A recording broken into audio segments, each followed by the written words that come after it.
neck. I'm tired of puss on the low, I'ma take a break, these rappers what I'm gon' feast on. If I ever catch George Zimmerman in public, guaranteed he takes Nissan. Run that bitch over 100 on the dash, and if he dodge it, then we jump in his ass. Give his jelly rolls belly shots, reminisce more. It still hurts to say R.I.P. Trayvon Martin. Black America, bittersweet tragedy. Late night thoughts, I be wishing we had some peace. Anyway, back to lyrical casualty. I make bitch niggas sick, that ain't allergies. When I puff it, be runs on that Cali weed. I be up in the gym burning calories. She said my body's a masterpiece. She hit me with the rock like I'm LED. I'm infatuated. Hey y'all, what up? It's your boy Tyson. Welcome back to episode 13 of Pretty Pertin Potent, I believe. This episode and my next episode are going to be heavier topics. This originally was supposed to be a How Petty Am I quiz. I think I'm going to move that up a couple episodes because I feel like these situations deserve more of a conversation now at this point with where I'm at in my brain and my mind. With that being said, these next two episodes also focus heavily on the Black community. And if you don't like hearing about us in a certain way that's not palatable to your ears, you might just want to, and I usually don't even give that warning because I'm just so much of a I said what I said type of person. When I speak from not only experience, but I speak from knowledge, I speak from logic, I speak from research. Like anything I'm gonna tell you or go back and forth with you about, especially like online or whatever, I know what the fuck I'm like. I know what the fuck I'm saying. You know what I'm trying to. So now, have I made mistakes before? Do I, as a responsible content creator, I actually go back and watch my shit? So have there been times where I went back and said, you necessarily, I don't disagree with what I said, but maybe you could have said this better, or maybe you could have did this, or, this and the third. Yeah, I have those moments, but I'm saying outside, like if I'm gonna make a bold claim, just not gonna back this shit the fuck up. Let me calm down. Let me stop. Because for real, I am here to have a serious candid conversation about, on episode 13 today, we're going to be discussing piss poor Black male media representation. I have my little book here. I don't have any notes for this episode. I'm just kind of going off the dome. So God bless, because we are high as shit. Hopefully we can get this done pretty soon. So I'm just going to be discussing a mirage of topics. First, I want to start with like the G Herbo Southside Funny Marco interview. There's a certain modicum of disrespect that I see when we, as Black people, go to Black interviewers. There's a lack of respect. There's a lack of punctuality. There's a, like the white man really won. Like, when it comes to, like, a lot of y'all, like, I cannot, oh my God. I don't understand this heightened sense of nastiness that we have towards each other as Black people. I mean, I understand it because I understand it. The trauma we've been through.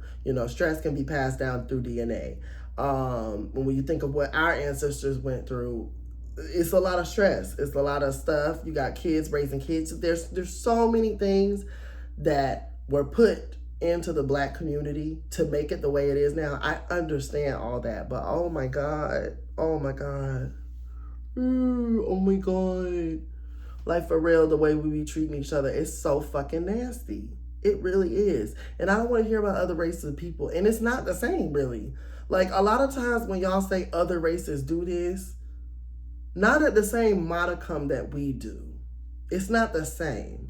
If they haven't been through what we've been through, they won't react how we'll react sometimes. They won't, this, that, and the third.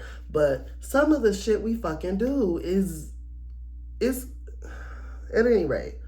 So, going back to the interview, like I said, just that lack of respect that was there for Funny Marco. Now, I do understand you get what you put out, and I know at one point his comedy, I don't pay attention to Black male comedians. You can refer to my previous episode for that. Just in my opinion, a lot of them are not fucking funny. Excuse me. You might have a good joke here or there. I'm also not a big comedian person, so to be honest. But even from what I see of them, you know what I'm saying? Now, I ain't gonna lie, and I can be objective as well. I ain't gonna lie, Kevin Hart's, he's not my favorite cup of tea.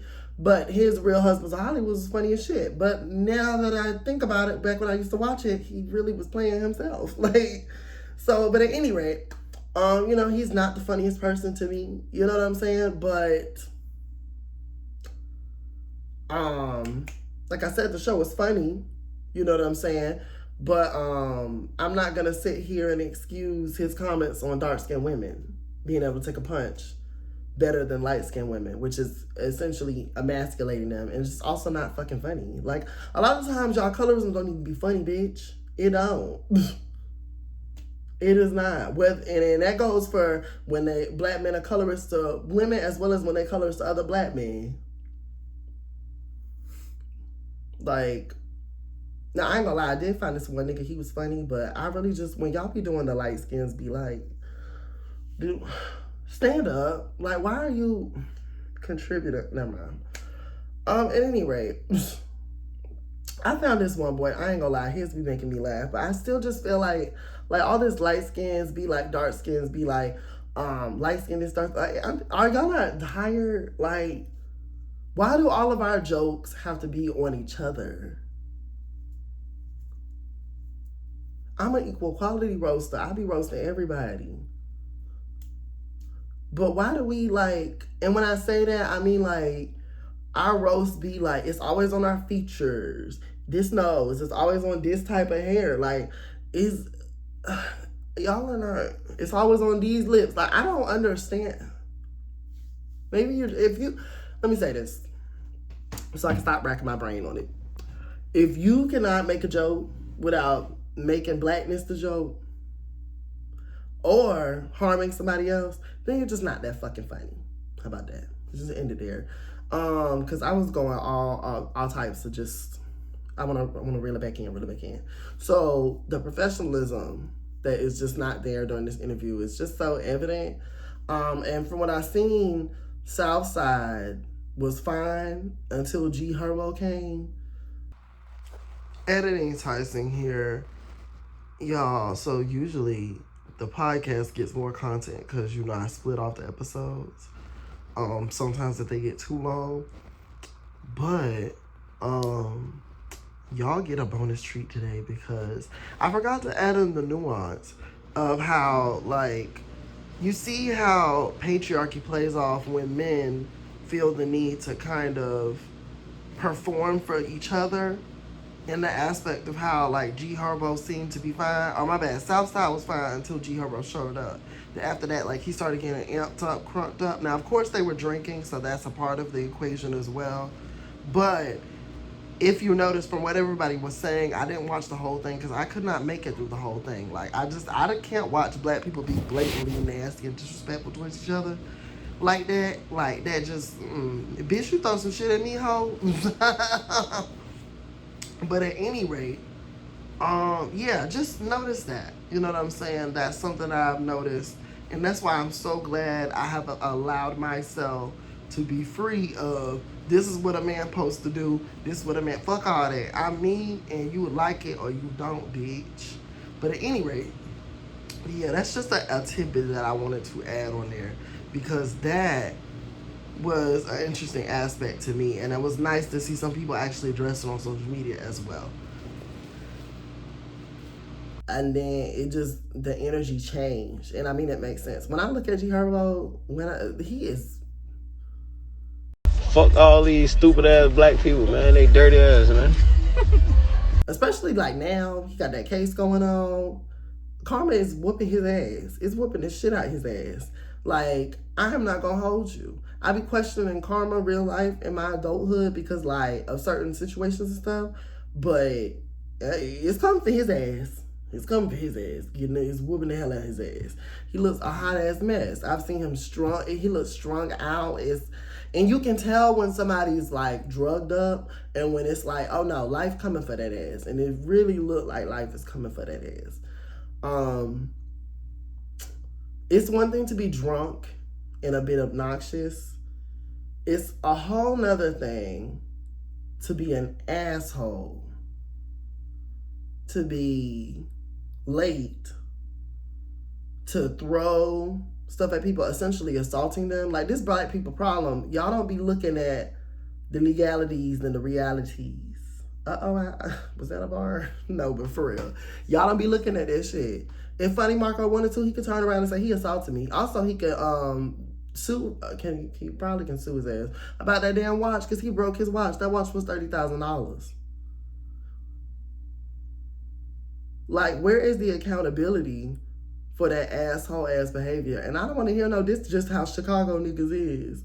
I don't give, like, y'all, that only flies in this community. That is not real outside of the Black American community. I don't know if Black diaspora people do that shit. That's just how we Kenyans get down. I don't know if they do that. I don't think they do. I've never heard no shit like that. But Black people, we love to, that's just how this state does. Bitch, let me tell you something. It's always somebody bigger and stronger than you. Real life, real talk. It's always gonna be somebody bigger. You should always assess your opponents. Anytime I've had to be in a situation with somebody, and especially if it's a man, I always assess all the attributes, the physicalities, just in case something happened. You know what I'm saying? I don't want nothing to happen, but niggas is unhinged. They out here whooping women's asses for telling them, rejecting their advances and shit, stomping on their phones and shit. And that's the funny thing. Y'all will sit here as men and say things like, oh, I'm not going to risk my life over a woman I don't know. So you acknowledge how dangerous men are in that statement that you're saying, because that's what you're saying. You don't want to put yourself at risk because niggas crazy. You acknowledge that in that statement, but when women bring up examples, you want to gaslight. Shut the fuck up. Oh my God. Y'all are dumb. It don't fucking move. It don't move. I just don't understand that. Like, literally, in the same breath, you will sit there and say, shut up, bitch, that doesn't happen. You're gaslighting, y'all dragging it, blah, blah, blah, with this oh my God. Misandry. Shut the fuck up. Shut the fuck up. Just making shit up. I do not understand. I don't. And that's not to, I never am the one to make it look like women are perfect, but there are real valid concerns over, let's just call it the effects of patriarchy if you want to. And, you know, how that's affecting not only women, but men, and how it's affecting everyone else because men are a part of society. And, you know, if men are lonely, like like the studies say and all this other shit, maybe that's because we don't have a community. Maybe that's because we don't allow each other to be safe spaces to each other. Let me tell y'all some, like, real quick. I have 2 male friends that I've told some of my, my deepest and darkest secrets, those are with me. But I've told them a considerable amount of things. You know what I'm saying? Out of them 2, I can't remember the last time, and I met them in the last 2-3 years. Shout out to Bumble. But I met them, well, I met one through one, but I mean, they was on Bumble, and then we found each other and we started saying so. But I mean, you know, whatever.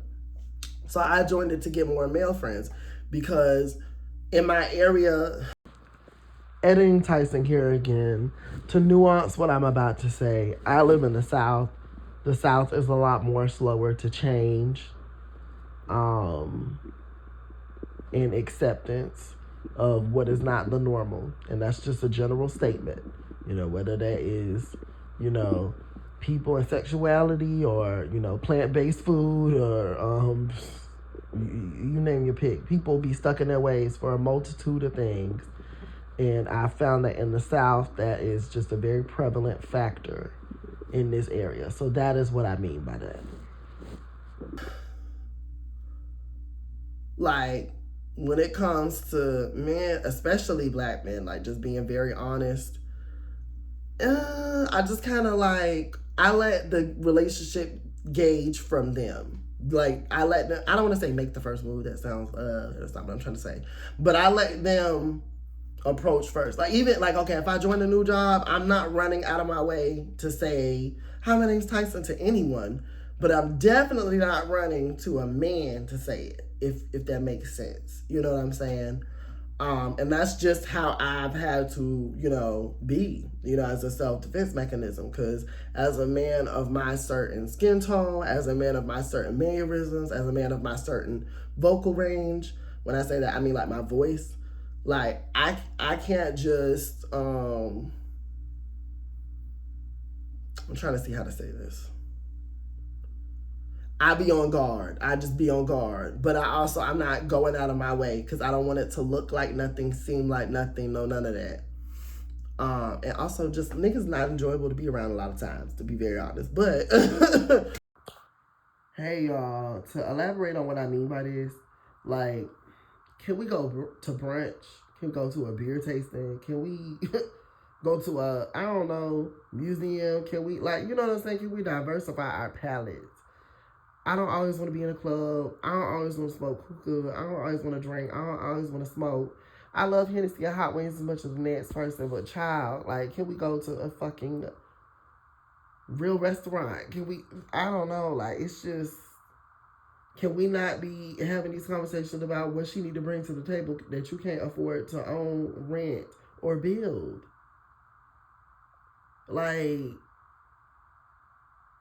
can we tone down the misogyny? Like, you just said bitches and hoes more than Janae Aiko did in the song. I'm not understanding why you cannot just say women, because let's be very clear, females is usually pejoratively used.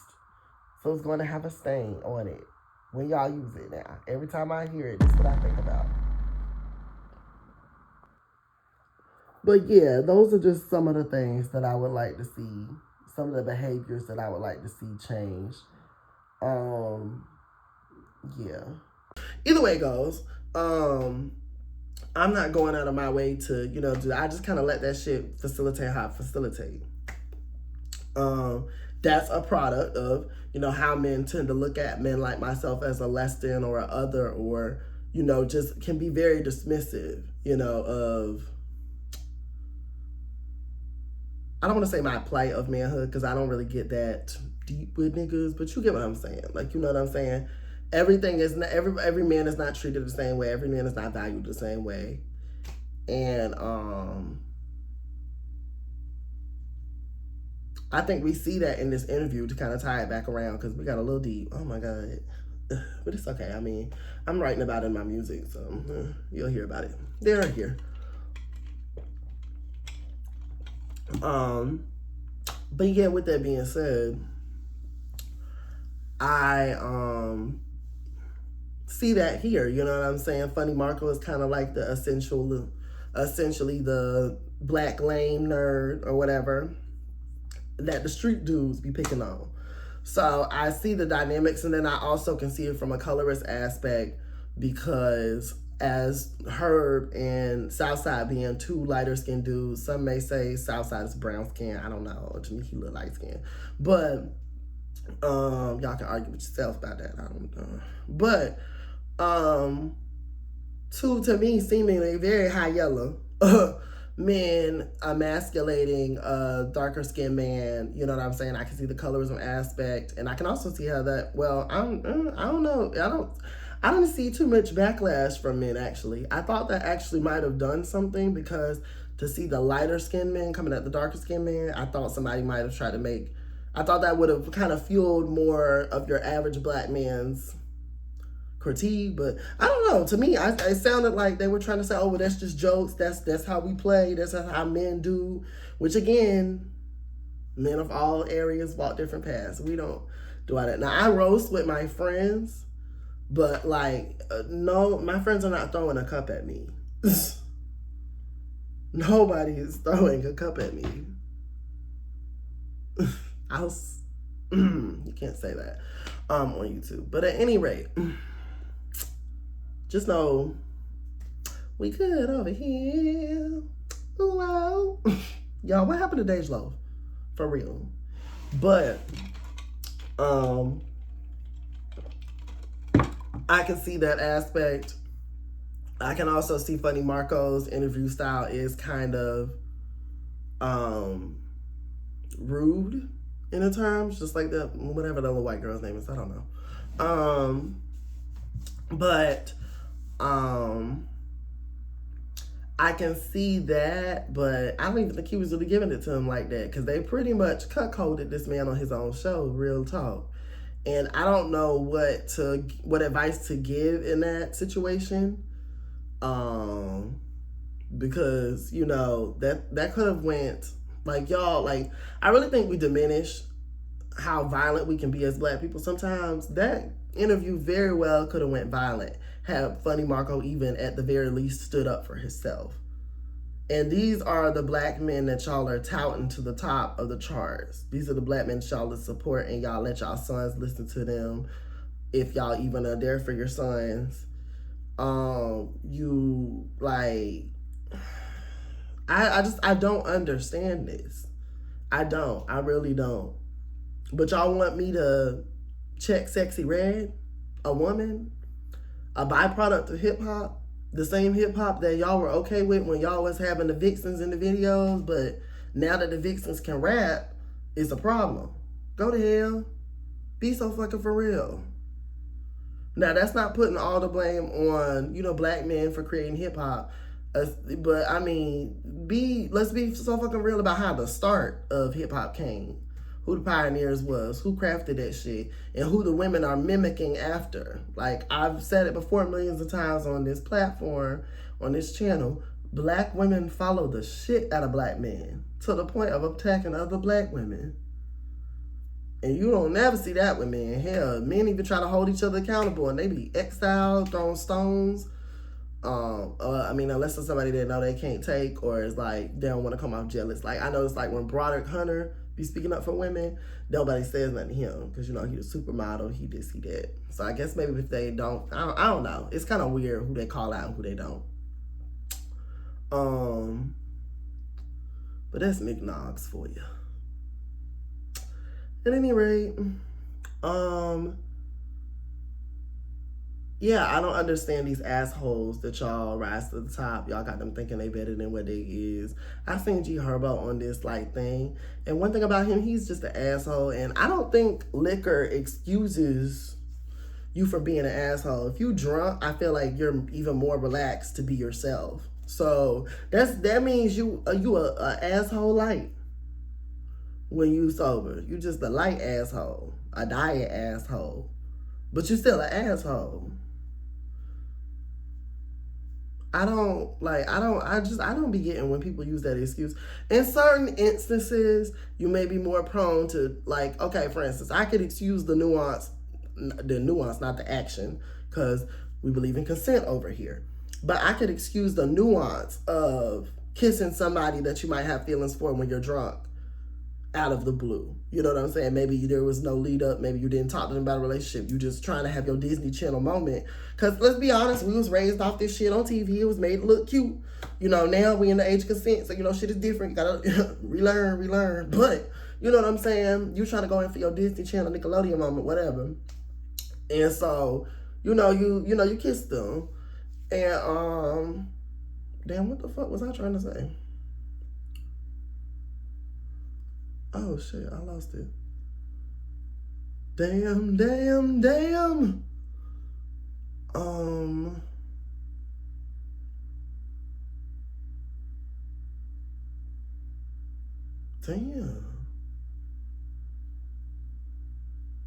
I don't know, maybe I remember it a little bit. But y'all got these assholes just like, it's so many like undeserving people when it comes to the fame that they get, I'm gonna say it, the money that they make. Like, there are resources that, there are black people who have no resources who, like, if they had the chance, they would be starting businesses, and I'm not saying these people are, when I say starting business, let me say this. I'm not saying that these people that we talking about today don't have businesses. What I'm saying is they be building community. You know what I'm saying? Or at the very least, staying out of trouble. I don't understand how you reach these certain levels of fame and you reach these certain levels of desirability, because a lot of y'all is ugly as fuck. Take the jewelry off, bitch. What you look like? Something underneath the trike. Like, but no, for real.